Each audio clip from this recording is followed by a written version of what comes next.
युगों तक जो गिरिराज की पूजा करेगा हम उसकी मनोवृत्ति पूर्ण करेंगे।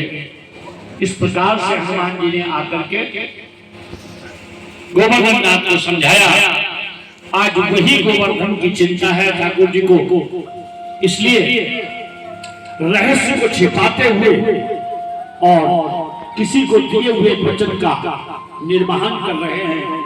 समस्त ब्रजवासियों से कहा मेरे कहने से एक बार गिरिराज की पूजा करो।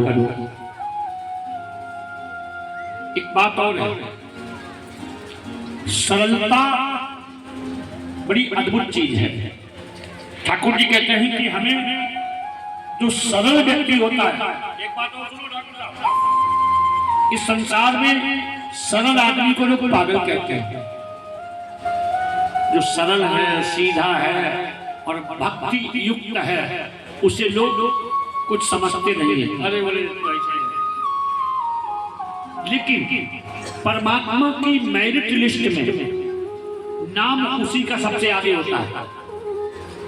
नवदा भक्ति में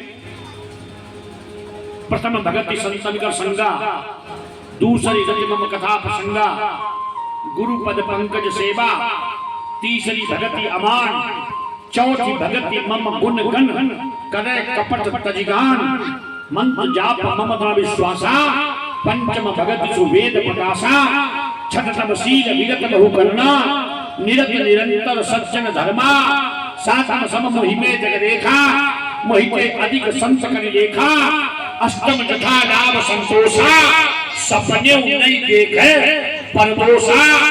और सबसे सरल भक्ति कौन सी है? बोले नवम सरल, सबसन छल ही ना, मम भरोस ही हरस ही ना।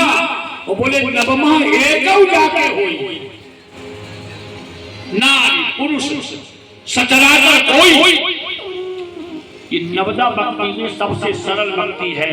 अंतिम पाली निष्कपट मिलो, धोखा तो लोग देते हैं, निष्कपट वाले को लोग धोखा देते हैं, लोग उससे चतुराई करते हैं, चालाकी करते हैं, लेकिन ये थोड़े समय की चतुराई चालाकी रहती है और परिणाम इसका बढ़िया जाता है। एक उदाहरण मिला है हमें, एक भक्त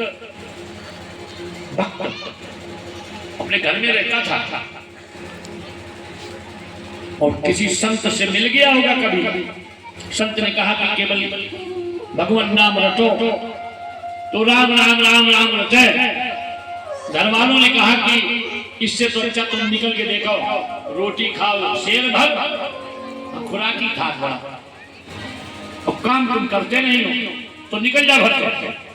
वो निकल गया घर से, और जब घर से निकल गया एक आश्रम में पहुंचा तो आश्रम के महंत जी दरवाजे बैठे थे। सीताराम महाराज, सीताराम बोले महाराज जी हमें गुरु चेला बना लो, अब हमारे गुरु बन जाओ। तो महंत जी ने कहा कि तुम तो चेला हो, बने बनाए। बोले महाराज काम क्या करना पड़ेगा? तो बोले झाड़ू बुहारू जो तुम्हारे समझ में आवे सो करना। और उसने पूछा महाराज जी